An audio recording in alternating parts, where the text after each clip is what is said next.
Good morning, everybody, and welcome everyone to our Arena webinar this morning, Hospitality, the Road to Recovery.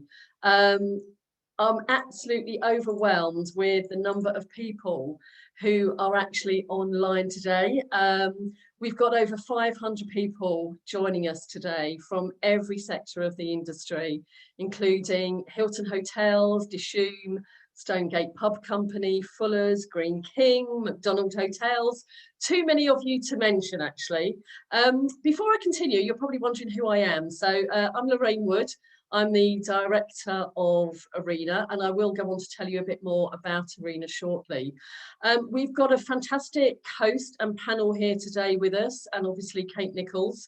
So if you'd like to follow us on Twitter and tweet about today's event, you can follow us at Arena Networking, and the hashtag is #AskArena. Now, before we start, I'm actually conscious that many of you may not know who Arena is or what we do.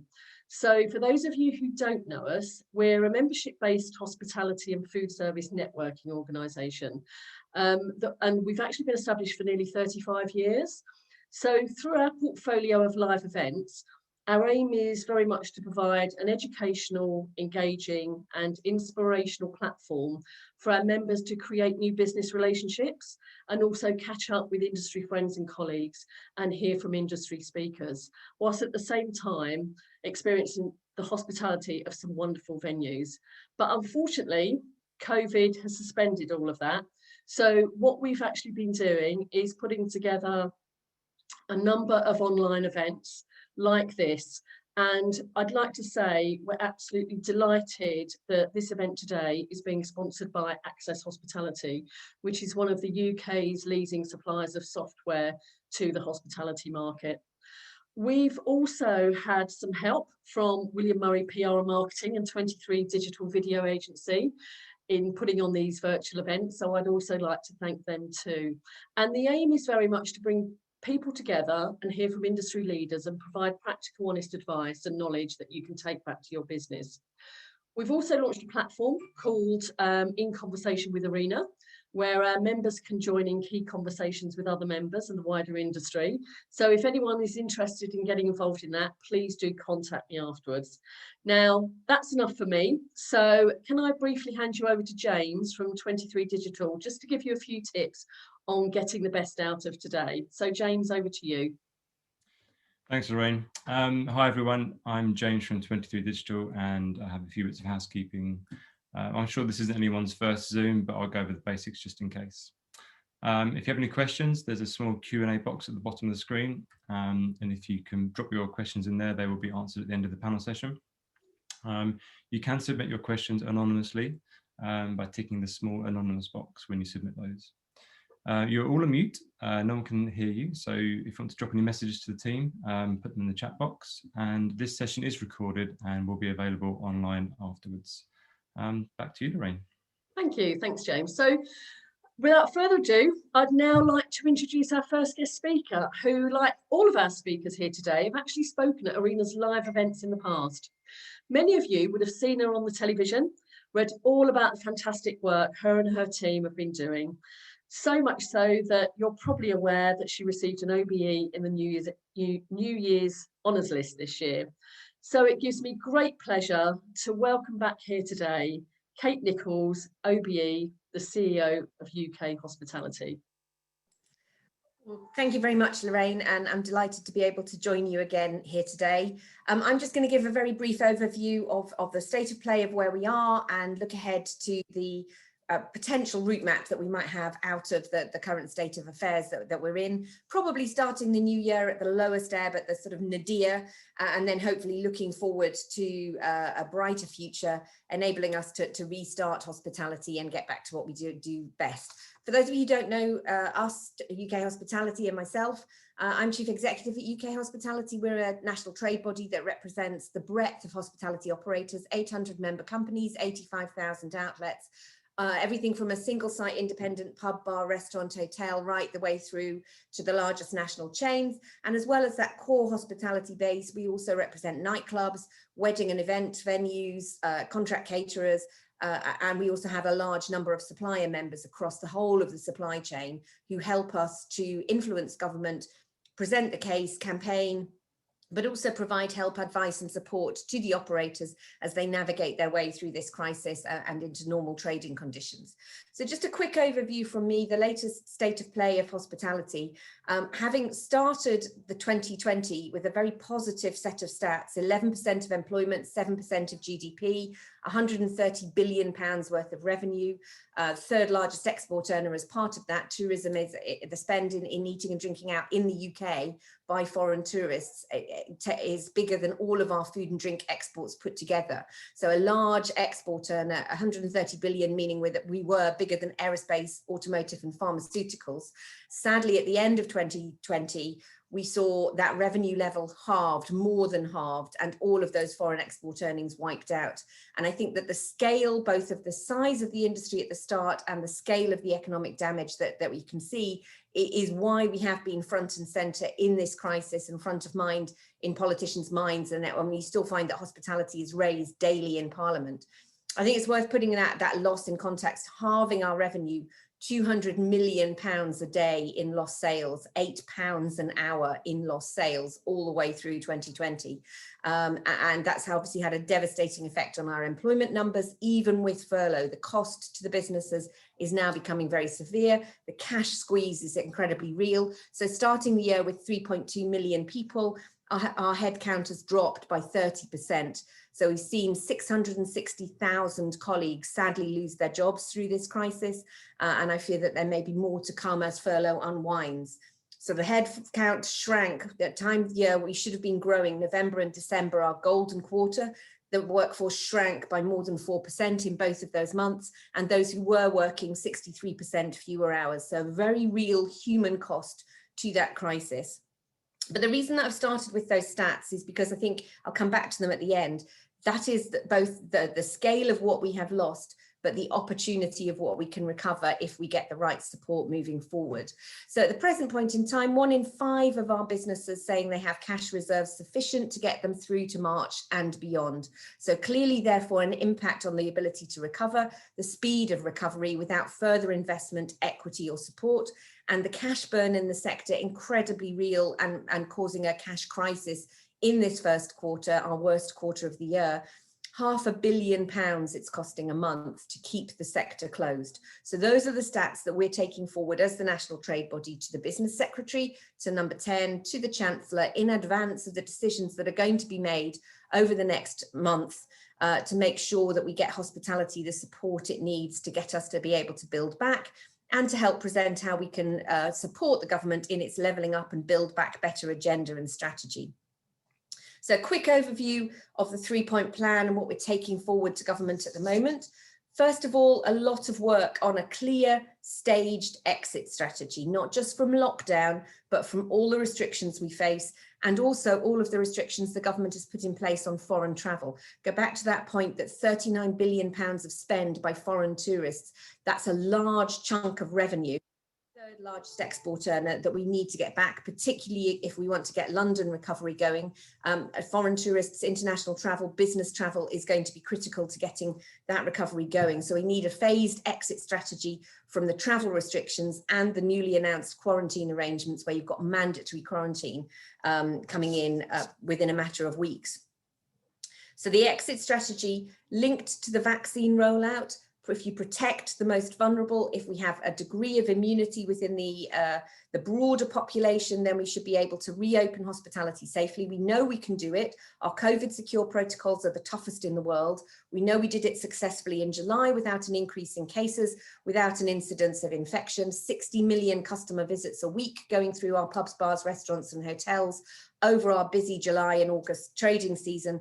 Fewer than 1% of our staff have testing positive for COVID during that period, and less than 3% of COVID cases attributable to hospitality. So we know we are safe and we can do it. As part of that exit strategy with government, we want a commitment that we will not go back into lockdowns. The constant stop-start doesn't help. And ideally, we would like it to move from lockdowns into national restrictions rather than the arbitrary tiers and that upward and downward movement. And I think critically, what we need to ensure is that there is a phased timetable for removal and withdrawal of those restrictions.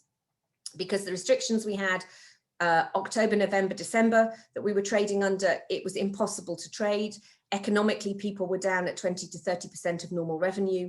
And we need to look at how we can get back to the sensible, pragmatic, evidence-based restrictions that were in place July to September as quickly as possible, because they allowed us to operate and importantly, get back to rule of 6. And then see a phased reduction of that. So that's what we're working on with the government on. The government has now confirmed a broad timetable for announcing that strategy, which gives us a month to be able to influence it. 15th of February, we should get an update on where they are on progress with the vaccine. The ambition is that by that date, they will have vaccinated at least first dose every over 70, and that by the end of March, they will have vaccinated every over 50. Now, it takes 2 weeks to be able to get from a vaccine point to immunity, which is why you're seeing an ambition of schools reopening 2 weeks after the 15th of February, not on the 15th of February. So that takes us to 8th of March. The Prime Minister has said that by the 22nd of February, he will be setting out a plan for the gradual reopening of the economy from the 8th of March onwards and an easing of restrictions. So I think you can see a phased approach there where you can open with restrictions, quite tight restrictions, I anticipate in the first instance, and then see a 12 to 14 week period where those are lessened and eased. Why 12 to 14 weeks? Well, that's when you get the second dose of your vaccine and your 2 weeks after that. So by that stage, you will be looking at the vast amount of the population being vaccinated. So a clear staged exit strategy, trying to protect Easter trading as much as possible, securing the confidence and building the confidence of the consumers going forward into summer, and then using the rapid testing regime as well to make sure that we have an early restart for those hard to start events, nightclubs, weddings, events, conferences, large scale events. Those are all critical to get back to recovery. And then second phase of that, the second point of the strategy, we need to rebuild shattered balance sheets. We need to rebuild shattered confidence in consumers and businesses, and we need to tackle indebtedness in order to give businesses the confidence to invest and grow. And that will help hospitality recover, but it'll also help the economic recovery. The government is quite keen to move forward, and they are focused on the speed of the recovery from this crisis. They want to deliver at pace across all regions of the UK and in all parts of the country. And the best way to do that, if they want to do that for a levelling up agenda and tackling high levels of unemployment, is to support hospitality, because we are the part of the economy that reaches into every constituency, that can help with a very immediate and fast recovery and investment in high streets, but also investment in jobs and skills. And so that's the message we're taking to the Treasury over the next month as they build towards the budget on the 3rd of March. If you want to rebuild balance sheets, tackle indebtedness in the companies and restore consumer confidence, then you need to maintain those support measures to facilitate recovery, critically extending the reduced rate of VAT and also extending the business rates holiday. And while you're putting those measures in place, you can then look at the longer term reform that the government has signalled, reform of Landlord and Tenant Act, long-term reform of business rates, planning and licensing. And then the third element of the recovery strategy has to be to tackle rent debt. That indebtedness, the overhang of the liabilities of a year of unpaid debt, unless it is tackled and the government builds that into its exit strategy and provides support for that, then that will cripple the recovery as soon as it starts, if we have it as it is at the moment. And then finally, it's that future recovery piece. How do we make sure that the hospitality sector can get back to what it's doing best and did best after the recession, where we generated 1 in 6 of net new jobs each year from 2010. We invested £10 billion in the high street. We need to make sure that we're at full strength, and those temporary support measures would help. But we also need that structural reform I mentioned of business rates, landlord and tenant planning and licensing. And we also need to make sure that the skills and the apprenticeships and the vocational qualifications are fit for purpose and reskill people in the new economy so that we can meet career aspirations. And I think there's a real opportunity to capitalise on the crisis that we've had, the front and centre of political concerns that we've been, to make sure that we change the perceptions for good of hospitality as a career of choice and build on delivering that tourism sector deal.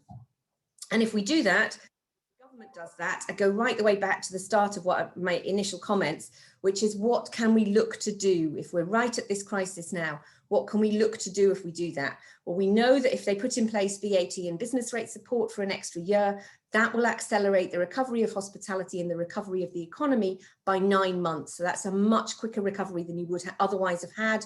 And for the government, that is important. We also enable them to have a really good showcase of Britain on the global stage. We are hosting 3 major events this year. We have the G7 in Cornwall in June, we have COP26 in Glasgow in the autumn, and we also have the government's ambitions to establish a new D20, a sort of power base of developing countries and people who are outside the traditional power blocks. And so we can make sure that we are there to support the government to deliver that showcase, but you need hospitality open and fully functioning without restrictions and with support to be able to do that. And we can get back to generating that job growth and investment across our communities. So if our message to government is clear and we're rolling it out, and for those of you who are in membership or you log on and have our daily emails, we will be circulating letters and lobbying messages for you to take to your MPs. We have 300 MPs who are supportive of hospitality and tourism and leisure, who are keen to support us with the Treasury. We have a month in which to change the Chancellor's mind about the things that we need to support recovery, and we will be looking to everybody in the industry to make sure that we can have that taken forward. Lobby your MP, speak to your local councillors, lobby the ministers to make sure that hospitality gets the support it needs to grow, and that will enable us to support our supply chain and our suppliers and make sure that we have a holistic environment within which we can continue to grow and trade. So that's it from me as a quick overview. I'm sorry that I don't have any answers today for questions about when will we be able to open and in what conditions, but hopefully, Lorraine, I can come back when we do have some answers and give you an overview then. But I'll hand back to Lorraine, who'll introduce the panel session. Thank you. Brilliant. Thank you very, very much, Kate. That's been really useful and really helpful. So Kate's going to stay with us now as we're now on to the second part of our event, which is our panel discussion. And it gives me great pleasure to introduce our panel host and chair. This person's career spans over 30 years in hospitality and leisure, with FTSE businesses such as Whitbread, JD Wetherspoon and Punch Taverns. His roles have predominantly focused on the strategic operation of a business to deliver the financial and people plan across all channels. As a strategic consultant, he's working with FTSE businesses in the hospitality and leisure sector and several business startups in food service, retail and digital, helping them deliver on their strategic goals in these challenging times. He's won numerous awards. He's involved in the Plan B mentoring programme. He's a non-exec director at Bums on Seats and BIIAB, and acts as an advisor for Only a Pavement Away, to mention just a few. He's also been a regular attendee at Arena's events over the past few years. So can I please introduce Paul Pavley? Thank you, Lorraine, and thanks for having me host this panel session today. And you've very cleverly given me a great expert panel, so hopefully making every chance of me succeeding at this hosting this panel today, and even an OBE in Kate Nichols. Well, 2020 was certainly different. Even businesses that survived last year, 2021 is going to be tough, especially H1, until the vaccine rollout program has hit half the adult population, as Kate mentioned earlier, and things don't return to normal, just become the new way we live our lives and do business. And with no reopening date for the industry set yet, it's looking likely to be, late March, early April, hopefully. Many businesses planning for this year in the dark and no idea what 2021 looks like for their business. That's why webinars like today are really great for business leaders and owners to understand what others are doing, to share best practice, and ultimately to also not to forget that they're not alone, that there are people out there willing to help them and navigate through this difficult time. We've heard some staggering stats over the last week or so about the industry, reminding us how brutal the pandemic has been to our sector. CGA's report this morning and Simon Stanning's report of last week talk about a nearly half a drop in revenue from the sector, so £47 billion loss of food service alone, 800 branded restaurants lost through CVAs and restructuring, forecast to lose 2,800 pubs in 2021 through this pandemic. Unemployment through the government's own forecast to increase to 8 to 9% this year, which is a doubling of the pre-pandemic unemployment levels in the UK. All of this means that recovery is going to take until early into 2023 at best. Now, even with all of this bad news out there, there will be opportunities to grow for businesses, for operators and suppliers out there, and businesses need to, in my view, be ready to exploit opportunity, because if they don't, somebody else will do. And I'm sure we'll learn loads today from our panel members on how we can hopefully navigate 2021. So on that point, let me introduce them to you. Well, Kate, Lorraine's introduced Kate, CEO of UK Hospitality, who touch many parts of our industry. And Kate's team do some fantastic work. And I know that Kate always praises and shares the praise that she receives with her team that she gets. On behalf of this webinar, Kate, and all the people that are listening in today, thanks to you and the team. Pass them on our best wishes. We're very grateful.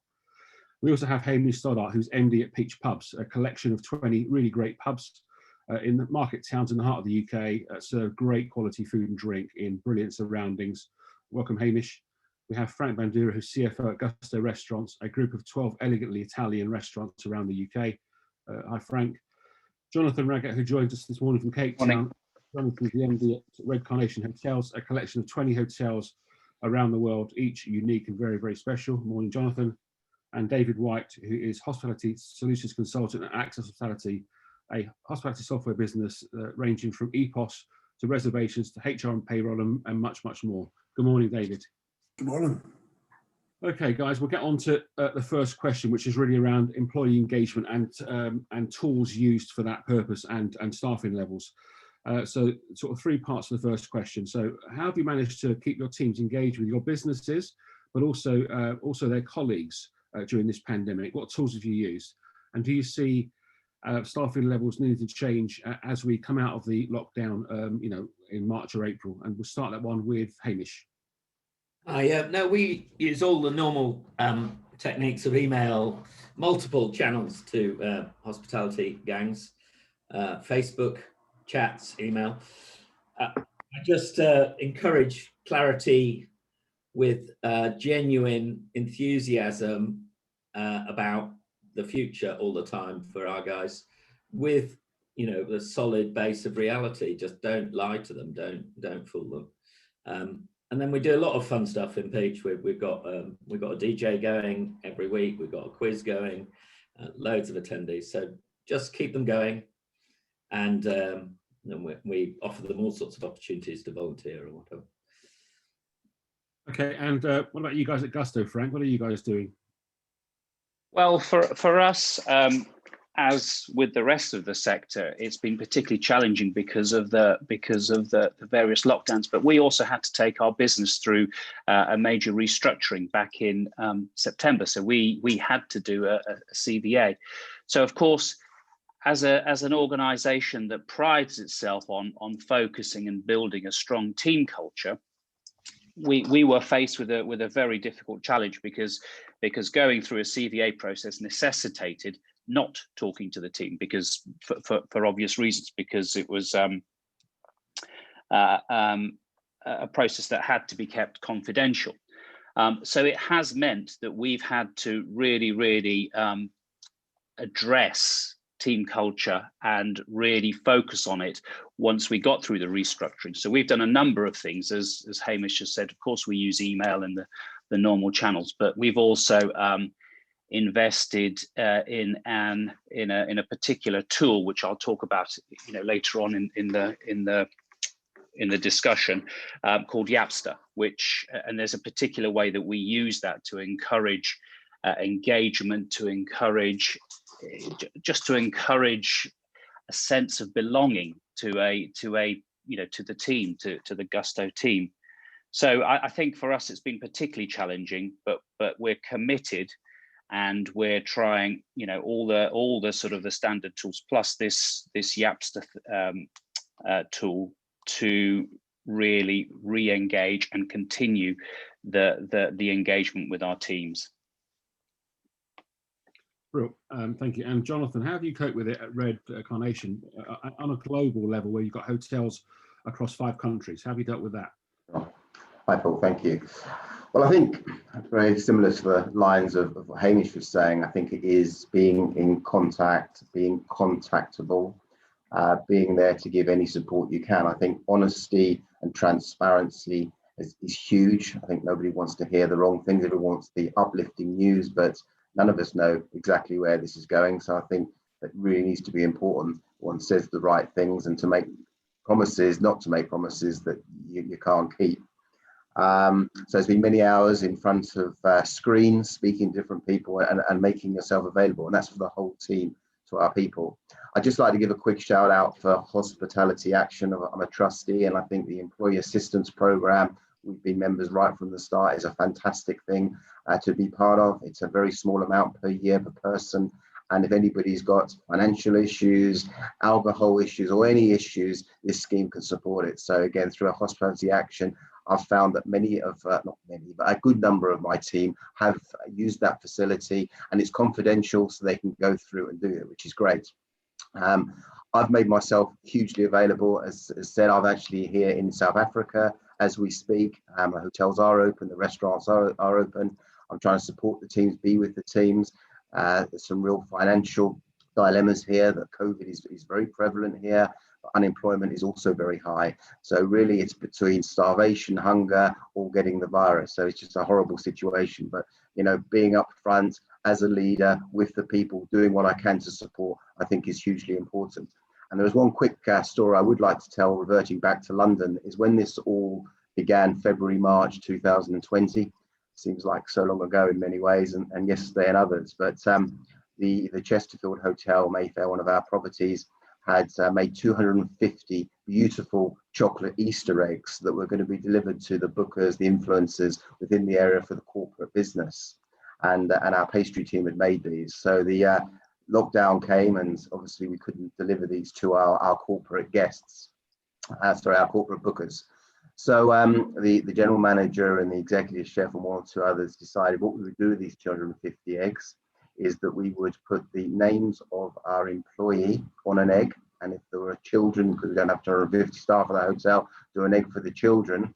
And the general manager of that property got in his car and he personally delivered an egg to each and every one of the members of his team that were stuck at their respective flats, homes, or wherever they were, to it, which was quite uplifting, and people still talk about it. And I think there are many examples I could give, and I think it's that kind of thing, staying in touch, being with them, and just keeping it as real as possible is gonna, I hope, you know, help these guys, and for the long term keep them with us.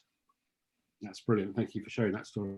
Well, okay, moving on to supply chain. Question really is, how are you engaging with suppliers, and how can they help you with the reopening of your businesses? And we'll start out with Hamish. Just communicate openly and honestly. I really feel for the supply chain. I'm an ex-wholesaler myself. It's a disaster, but by working together we can work it out, and you can't always have the stock I want. I understand that, but we'll get there. So just talk openly, and then we'll juggle our menus to suit. And David, as a supplier to the industry yourself, how are you engaging with your customers, and how do you recommend other suppliers engage with their customers to try and get through this pandemic? Yeah, so we supply many areas with the technology to help them get through some of the difficulties produced, as well as assisting in areas like supply chain management, what Hamish was talking about. And as a supplier, we tend to support in many areas. A lot of us are from the hospitality background, so can actually relate directly with all the pains. And what we saw in the first lockdown is our team coming together and coming up with innovative ideas to how to give back to our customer base and how to actually support them stepping through the problems that were arising. We see a collaboration of efforts for the account managers and support teams reaching out at the start. And during the first lockdown, we saw an influx of interest in using tools when it came to live wait, pre-orders, virtual queuing, click and collect, all these sort of areas that were going to assist those new policies that were being put in place. So it was a good view to take. However, during the next one, we'll find that most of those procedures are in place, or they're still getting rolled out, but we're starting to focus in areas that will help the industry when it comes to cost controls. And then ensure that we've got success in reopening through new compliance processes, make sure you've got everything in place when it comes to labour retention, or as we were just saying just now, what you're doing to actually assist the teams as they start to come back into the business. How do you promote morale? How do you give reward and recognition? And then controlling the cost of sales through the supplier spend analysis process. And we're finding a lot of our customer bases are starting to rationalise areas as well. So they want to reduce and streamline the amount of supply chain that's coming into their business, and then reduce the cost in that essence as well. We also see that we want to make some more efficient processes in how approval structures are then done. And we saw that Frank was saying about how the businesses are getting restructured. That seems to be a underlying common theme from even the single operator up through to the biggest operators that we go with. And we tend to find that our account management team, our customer success team, are now getting challenged with, we've got systems, how do we actually get more out of the system that we've actually got? And that seems to be one of the biggest challenges that I think all suppliers are facing, is that we've got how we've always done things. How can we actually twist it on its head and start to do things a little bit differently so it eases the pressure on some of our customers and the processes that they're going through? Brilliant, thanks, David. And Kate, on a supplier front, what are your supplier members telling you at UKH that they either need or they're doing in the industry right now? Well, I mean, the feedback from a lot of the suppliers in the membership, because they are dedicated hospitality suppliers, they are facing as much pain as the operators themselves, because their businesses have no revenue, because the pubs and bars and restaurants and hotels aren't open and trading. So, you know, it's a very common message and a similar message. Please get the economy moving, get the customers operating so that we can have that positive virtuous circle. There's a lot of mutual support going on out there. You know, you've got a lot of operators who are using and exploiting the supply chain, passing it on to customers, and providing that facilitation so you can keep the supply chain going. And then there's some very specific lobbying that we're doing alongside Federation of Wholesale Distributors and the Food and Drink Federation about the sort of the dedicated food supply chain, making sure that remains robust and seeing if we can get some extra support and grants. It's been done in Scotland. We managed to get grants for wholesalers, brewers, suppliers to the industry. The grants that are available in the UK are just too small, and they're discretionary. And so local authorities often don't have enough money to go around to be able to support all the businesses. So it's the twin track, you know, survivability and reopening. Actually, Hamish, I'll come back to you actually. So when should new suppliers reach out, contact you guys, engage with you guys about new products that they've got, maybe some innovative products, when they know you're busy and they don't want to reach out too soon when you can't talk, and they don't want to be too late when they've missed the boat? How can they approach that? It's difficult, isn't it? I remember trying to get in myself. You need to listen to what people are saying, because the number of silly samples I have got in my office that are just piling up is so ridiculous. I could eat and drink forever. We're going to only look at certain innovation in the time when half our team are furloughed. You know, and a lot of our chef team who do the food development, they're on a day a week or day and a half a week. They're not going to look at much. But we know what we want. So if you pick up the phone and talk and listen, and don't send a sample if we don't want it, it's just that so destroys the planet. Okay, so just reach out and be patient. Yeah. Okay, thank you. Great. Okay, moving on to I guess, you know, attracting those consumers back once we have got a reopening date. So how are you engaging with consumers actually during lockdown, and how do you plan to attract them back to your businesses once you can? And we'll start that with Jonathan, if we can, please. Paul. So I think, again, a really key thing here is to be seen during these times. I think it's very easy to kind of go into a shell and not communicate and furlough everybody and go quiet. And I've very much taken the opposite approach to that within my business. Our general managers, our sales team, our marketing teams are all fully employed, and they're talking to our guests that have enjoyed Red Carnation Hotels for many years.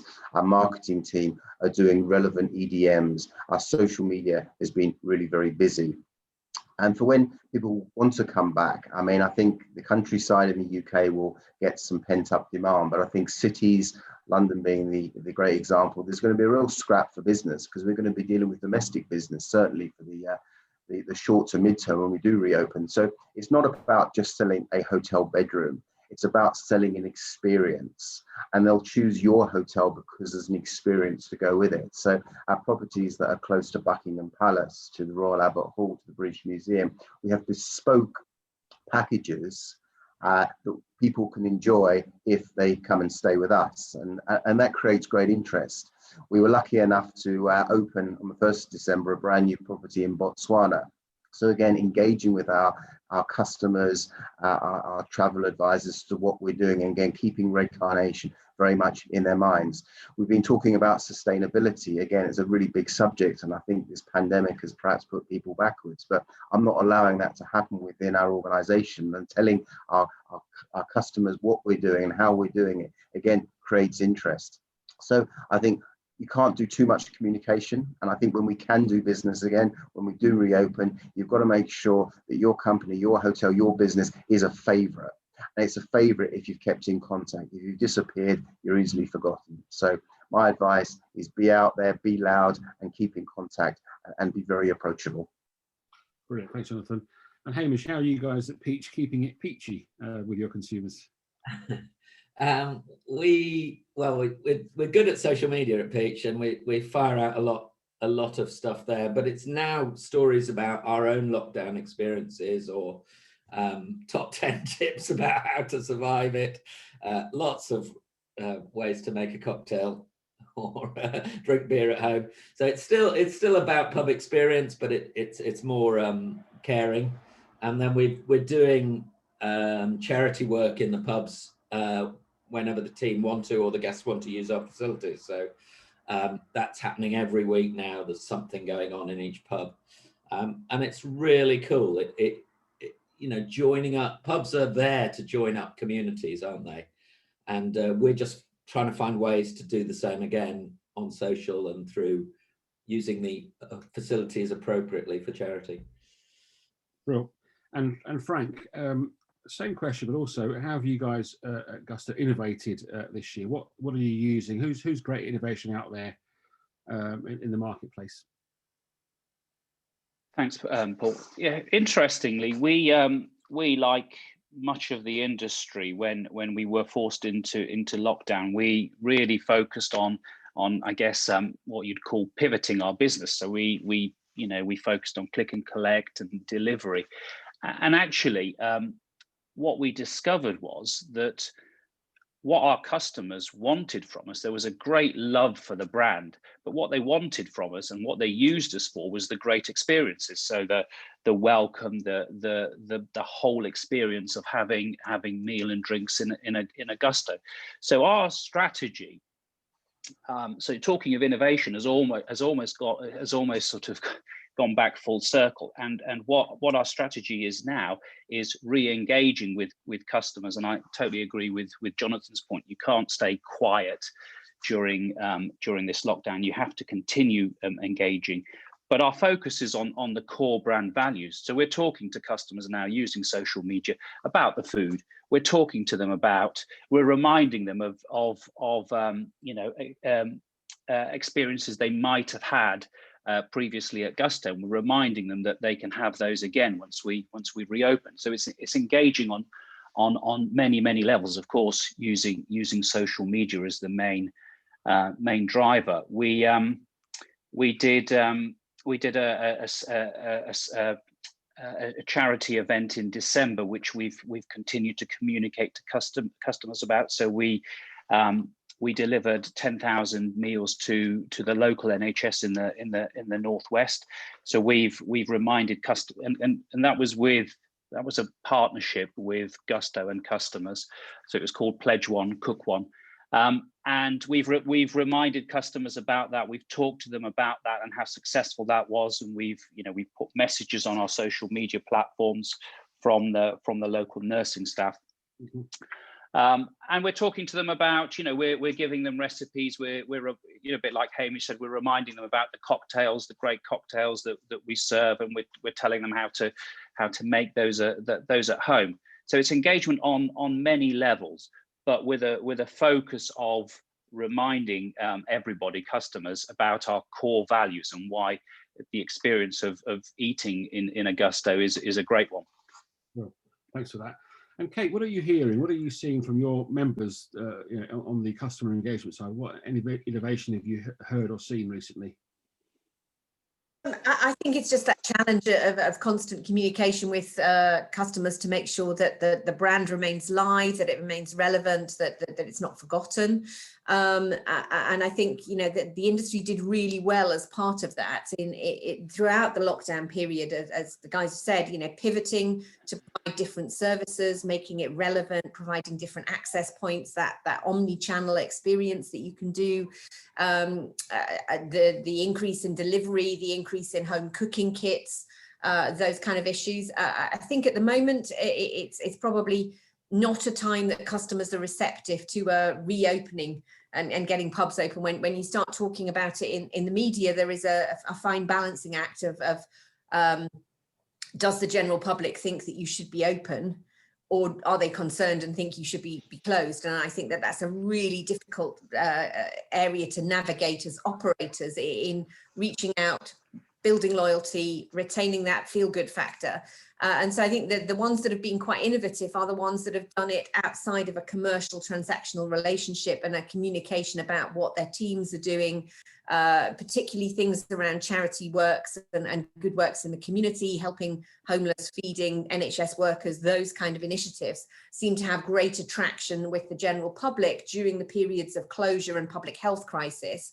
And then as we get further into opening, what we saw in the first lockdown is that, consumer confidence took time to come back and we needed to rebuild it. And the hygiene factors took greater prominence in messaging than did things like quality, choice, experience. People did still want the experience. They didn't want it to be sterile, but they did look more at that safety and security message, and we can keep you safe. So I think the industry as a whole has a job to do around that. I don't think that's around messaging of plastic screens and sort of things, but I think it is about safe, spacious, ventilated, all of those things that we know we've been criticised for, just putting the opposite message across. So I think it's back to basics.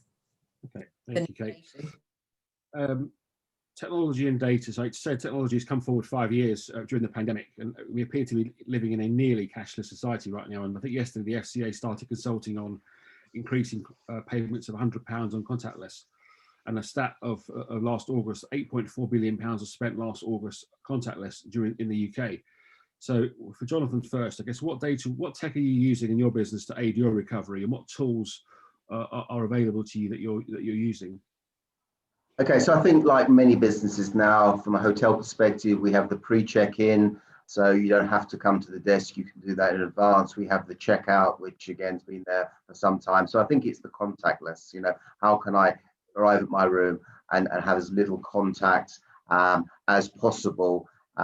So we have all the QR codes I mentioned. Again, they're there for, and some guests want, some don't. But one piece of innovation I'd like to share this morning is that without doubt, there is a huge number of people that are very concerned about the cleaning protocols and what hotels and businesses are doing. Some people don't care and they're going to go anywhere, but there's a whole swathe of people that need to know what you are doing. So a year or so ago, I did a lot of research and I took the plunge, and delighted I did so, to get a company called CleanCode to come to our properties. And it's quite difficult to explain and probably understand, but this is how it works. This company comes into your hotels and they spray a non-toxic, non-smell, non-harmful chemical. I say it's non-toxic and dangerous at all, into all of our bedrooms, our public areas, back of house, the whole thing. And this is like a coating that, again, can't be seen, but it sits on top of all surfaces. So fast tracking and moving forwards. The only cleaning now that we do in any of our hotels is we use a generated salt water, which the WHO have passed along with other organizations. And this generated salt water is a spray that our cleaning teams will spray onto these surfaces, and that clears all viruses, all known viruses, including COVID, say certified. And so that is the way we now clean. So all the toxic, harmful chemicals that hotels still have in many cases, and we used to have, are gone. So this technology is fantastic from a sustainability point of view. It's great for the welfare of our guests. I mean, some of this fogging you heard and seen is disastrous. Those chemicals you can come and breathe in and you go to, so there's none of that. And it's also great for our employees. And I'm getting some real results here going forwards because this can be measured. And I'm finding there is interest from a certain section of our guests that want to know more about it and those that don't. But I am finding, and London's a very much a feeder market for the US, just about all of the top travel advisors, the virtuosos, they want to know more about it because they need to be telling their customers what they are. And I think without doubt, Red Carnations will be a differentiator between perhaps where people will stay because of this protocol that's coming. So I think that is innovation and probably something I wouldn't have jumped onto as quickly if this hadn't come about. Thanks for sharing that. And Frank, what about you guys at Gusto? What are you guys doing? Well, Paul, I think I just want to tie back to the sort of, with my answer to your first question about employee engagement, and just focus on that a little bit. So, so for us, the piece of tech that we've adopted and we've focused on that we could see is getting real traction is this this Yapster tool, which is a little bit like a Facebook for business. And so far we've managed, and I think I said at the start that for us it was a particular challenge because having taken the team through a whole restructuring and also the obvious impact of the various lockdowns. So this is a tool that we've encouraged all of our team to download. It's a simple tool that you have on your telephone, and so far we've had 79% of our workforce that's downloaded it, and 39% are regularly engaging on the tool, so they're communicating.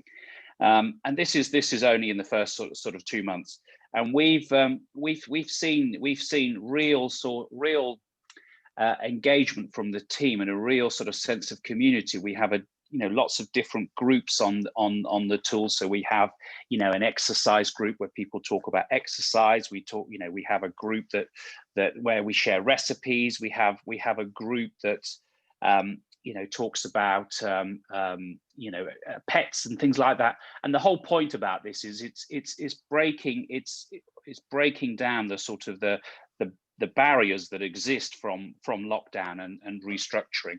It's breaking those down and encouraging and enabling the communication and this sort of sense of belonging. We found that's been hugely positive, and we're seeing that the take up and the participation really rise. Brilliant, thanks, Frank. And Kate, a different spin for you. What data and insights should operators be looking at to try and aid their recovery as they plan for recovery in 2021? Where should they look for that? Well, as a shameless plug, they should come straight to UK Hospitality, where we've got lots and lots of data sitting freely available on our COVID website and our COVID pages. But as a serious note, I think you need to look back at what happened in July and August. We used online tools, we used Jumpingo, we worked with CGA Strategy to get the data to be able to look in real time and track in real time what customers were thinking when they came back. In all of our main subsectors that reopened, what were their sentiments? What were they concerned about? What did they need additional reassurance about? And it tracks through on a weekly basis, and it did it all the way through July, August, and into September, when we started to then go back into restrictions. So it wasn't possible to do then in the same way. But it shows over that 6 to 8 week period, the growing confidence, the shift away towards the end of August, where they were back to their normal preoccupations about quality, choice, all of that sort of stuff.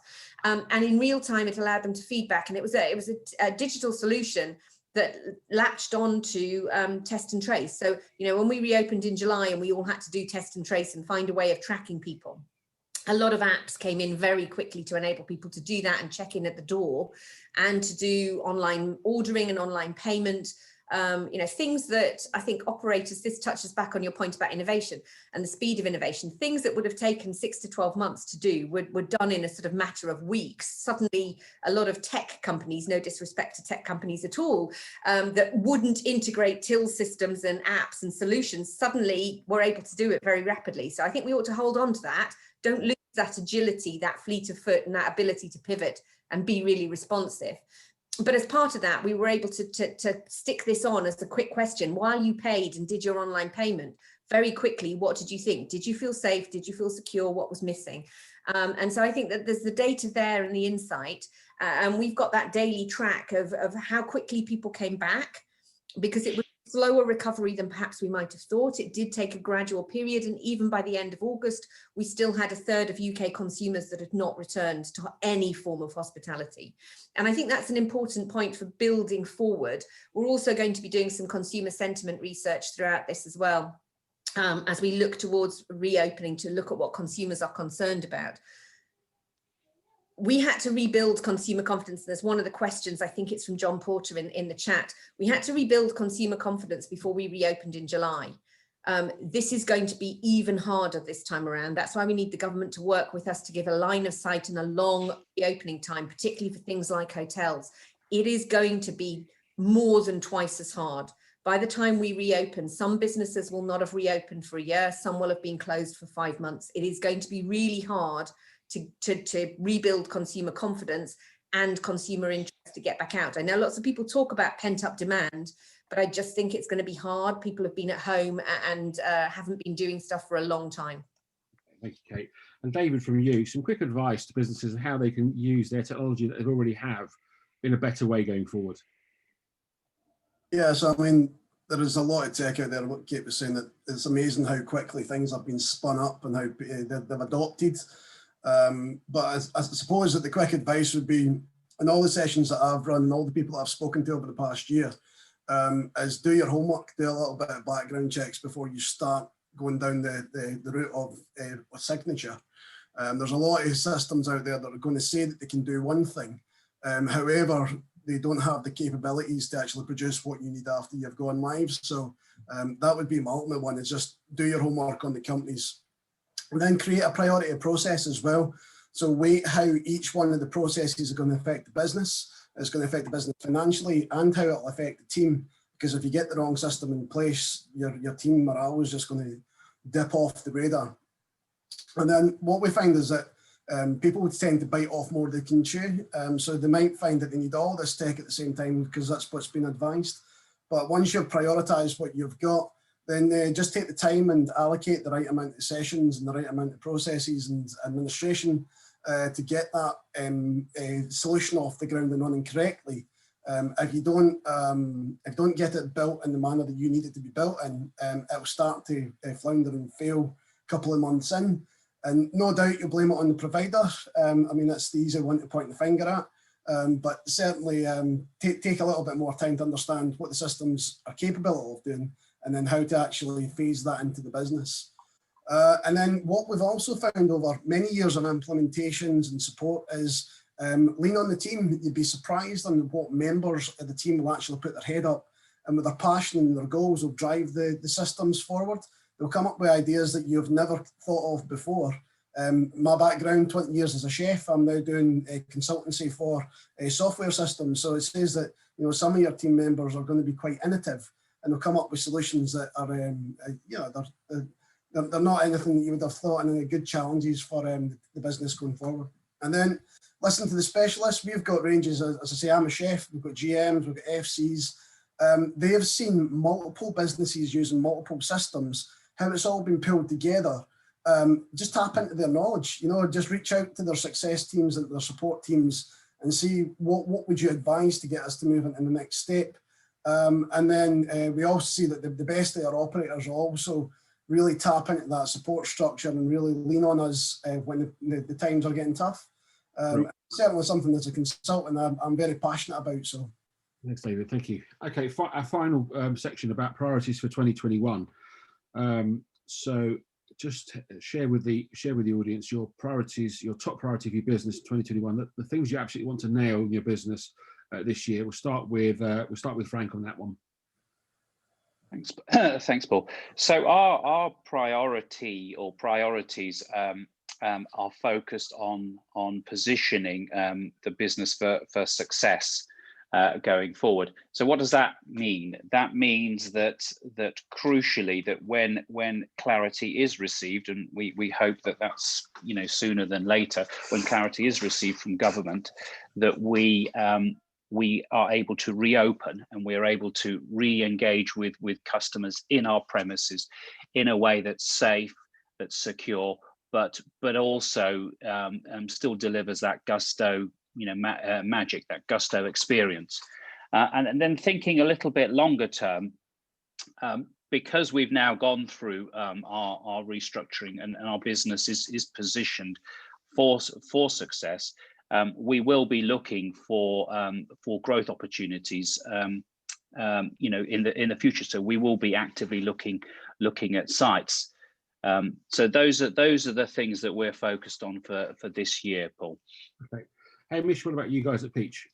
Well, we have a goal to be the best gastropub company on the planet. So my drive at the moment is taking this time to look at sustainability, CRM, and the training tools we're using for the team, and we're radically changing all of that. And then the summer is going to be busy in our pubs, particularly. And we were up 40-50% in August last year. We just want to be ready. So engaging the team to be up for quite a wacky period. Thank you. And Jonathan, Red Carnation, what's your priority for the year? You're on mute, Jonathan. Sorry. So many priorities, like everybody listening and on the panel here, but I'm going to give you my top priority as asked. So I think it's to really share Red Carnation's passion and enthusiasm with our guests, our business contacts, and each and every member of our team. And I think if you do this and you genuinely get stuck in and make it happen, this will turn revenues. And then from there, let's hope there's some good profits. Brilliant, thank you. And David, a quick number one top tip of tech for companies to do this year, or their priorities on tech this year. Well, I think when we look at tech, we probably want to get all this information that's getting pulled together from multiple sources. My number one point would be trying to get something that's an easy to consume and relevant information on a business intelligence point, analytics, so that what you can see is how to progress the business into the next steps. If you get overburdened with all this data, you're going to get swamped down trying to analyze it. So let that naturally happen in the background, and then key points moving forward. Brilliant, thank you. And Kate, for you, what's your one ask from the sector? What do you want us to do to help you and your team? Engage, I think, is the big thing. Engage with your MPs. I think I said it earlier.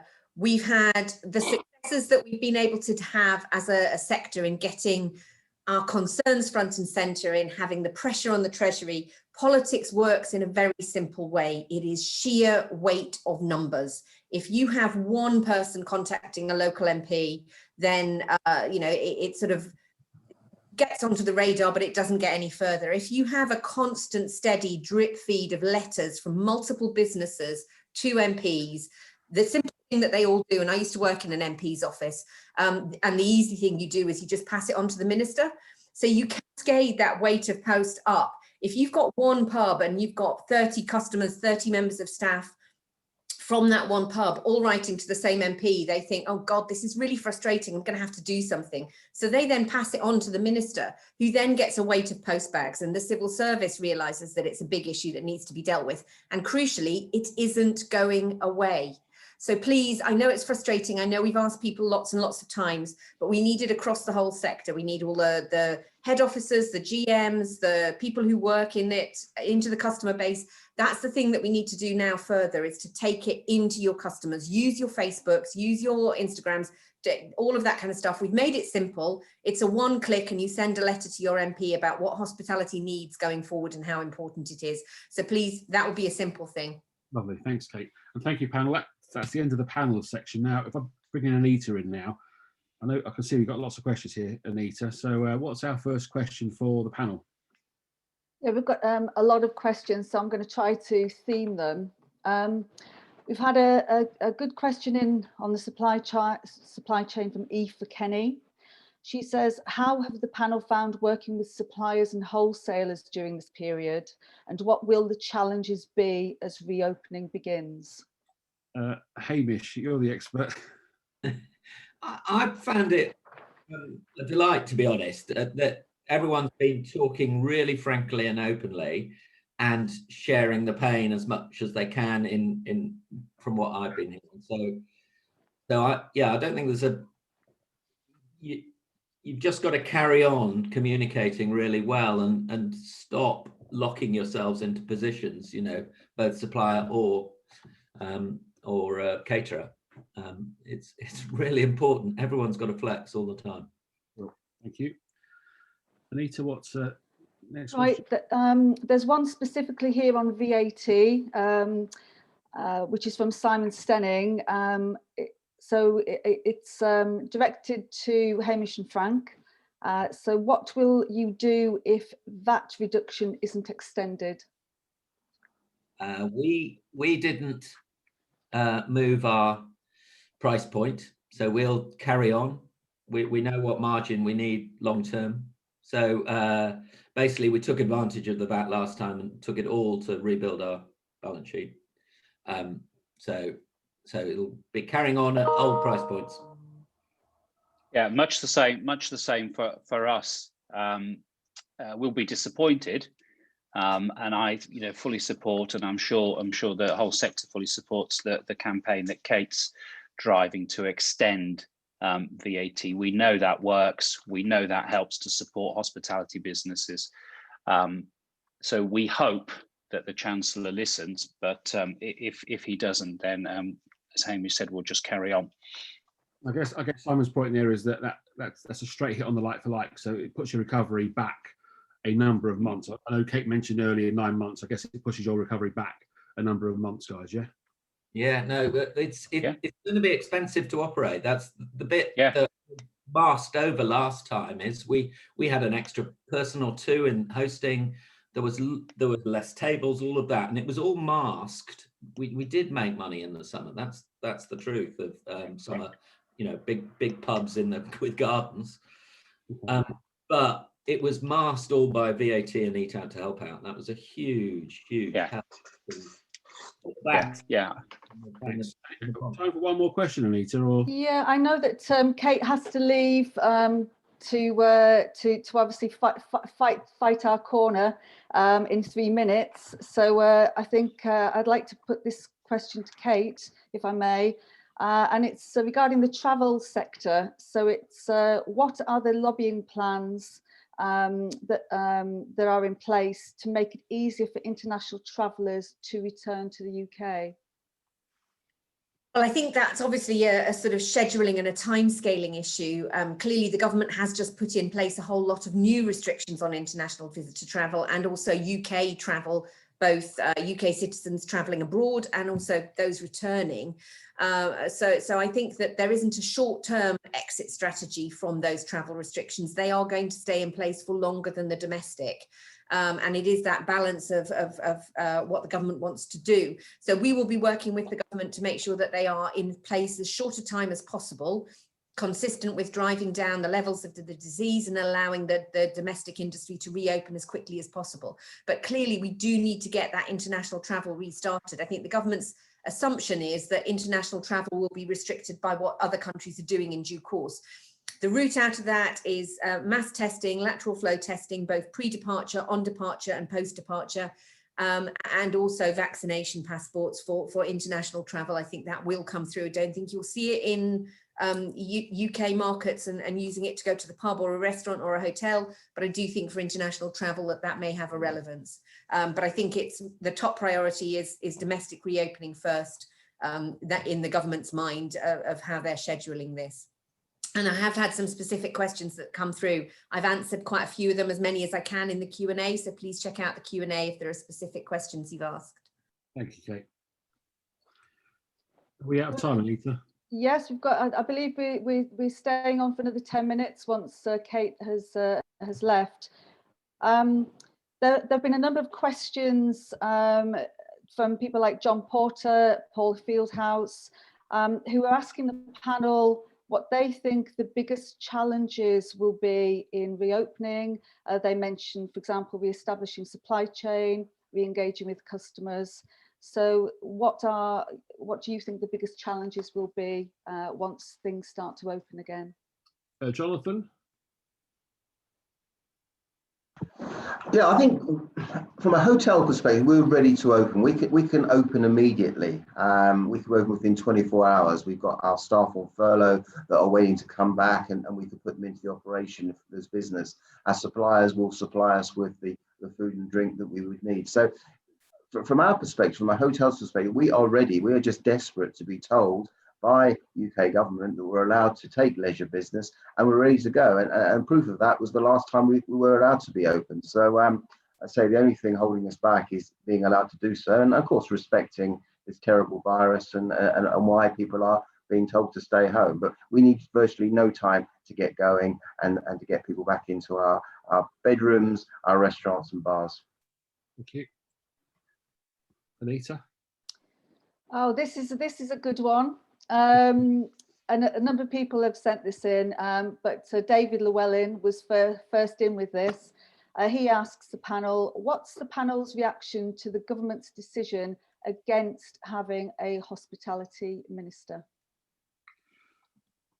Okay, Hamish, I can see you itching to get in there. I do think it's sad. They, until they get clarity on that, where the MPs are supposed to lobby or where Kate says to lobby, we end up fighting our way around government because they change so frequently. It buggers us up. So yeah, incredibly sad and short-sighted, I think. But let's see what happens. Cool. Thank you, Hamish. Time for another question, Anita, or should we hand back to Lorraine now? I think we've got. Has no one else got a view on the government minister? Because I imagine that you were listening to that very carefully in the House of Commons. How about Frank? What's your view, Frank, for casual dining having that minister?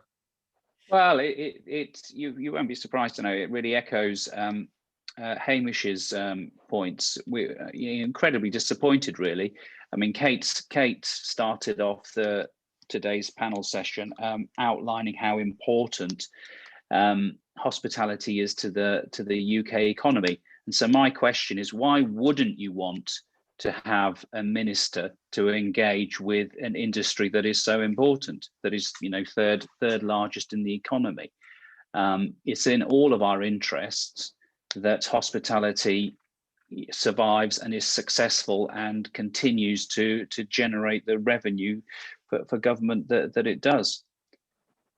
Okay, Jonathan, actually, so how are your hotels across 5 countries? How are other governments? How are you lobbying other governments in other countries? Are we better in the UK than other countries, or behind? It's a mixed bag. I think we've got a great property in Ireland, Ashford Castle. I think the Irish government have listened more to hospitality potentially than the UK. They've been very supportive of what they've been doing, and there has been clear communication there from government. I feel has been better than the UK. Here in South Africa, I'm afraid it's no better than it is in the UK. But I think to answer the first question, I don't think there's anyone on this panel, or probably anybody listening in today, that doesn't believe we ought to have a minister for hospitality. And I just find it quite astonishing, the amount of people we employ in this business. Is huge. The revenue we bring through. I don't get it. And I think what we need to do is we need to take stock, and we mustn't sort of lie down now and accept this. I think we need to fight again, because this decision is wrong. Okay. I have one final question, which I think we should finish on a positive. I think it was Nigel Mann who asked this question. He says, hospitality recovery is clearly the message going forward. How should we all be pushing this positive message for our industry? Why don't we all answer this? So let's start with Hamish. I think you've just got to go, say like Jonathan's been saying, we're ready for business. We want you back, and work together to make it possible to come as fast as possible. It is that opening of the supply chain is quite a long thing, so we've really got to work together on that. David, your view? Yeah, I kind of follow Hamish on that one as well. I think it's getting all your ducks in a row first, and then making sure that the teams are all trained up and good to go. I think this downtime you've seen, your talent pool has probably been educating themselves in some areas. So really tap into them and then get them promoting that out to the wider teams. Okay. And Jonathan? I think some businesses have very much used COVID as an excuse not to do things as well as they used to do. And my belief is that today we in hospitality need to do even more. So we need to look after guests better than we've ever done before, be more welcoming, more grateful for all that we do. So I think the message is when people do come back, when they're allowed to come back, give them the experience of their lives. And again, make sure they want to come back to you first before anyone else. And finally, Frank, your thoughts. I totally agree with Jonathan's point that we've got to make the experience as good as and perhaps better than it was. But I do think we have to also remember that it will be a different hospitality audience. Having gone through this crisis, this pandemic, people's expectations of a hospitality experience will be different. So I think we've got to acknowledge that there will be increased concerns over safety, and there will be a need to reassure customers that hospitality is as safe as it possibly can be, and that we are, we have really tight standards, and as I say, we're following those, and we're as safe as we can be. At the same time, trying to deliver a fantastic experience. Brilliant. Thank you, everybody. So thanks, everyone, and thanks, Paul. We're going to hand back to Lorraine. Thank you, everybody. Hi, everyone. Yeah, thank you so much for a fantastic panel discussion and also some brilliant questions. I am obviously conscious that we did go over time there, but I really do hope that you found it very valuable. As I say, we've been running these webinars for a number of months now, so we'd really be grateful if you could complete the feedback form that you will actually get that will pop up on your screens immediately after this. So we'd really appreciate it. It will literally only take about 2 minutes. I'd also like to thank Access Hospitality for their generous support, and we definitely could not have done it without them. And I really hope that you found David's points on technology useful. So all that leaves me to say is thank you so much. Thank you, Anita and James, for helping us put this together. We've got another virtual event taking place next Thursday, and this is actually hosted by our Arena Futures Committee, which is basically the branch of Arena launched last year to help the younger generations and those new to the industry to build connections and develop their skills and grow their careers.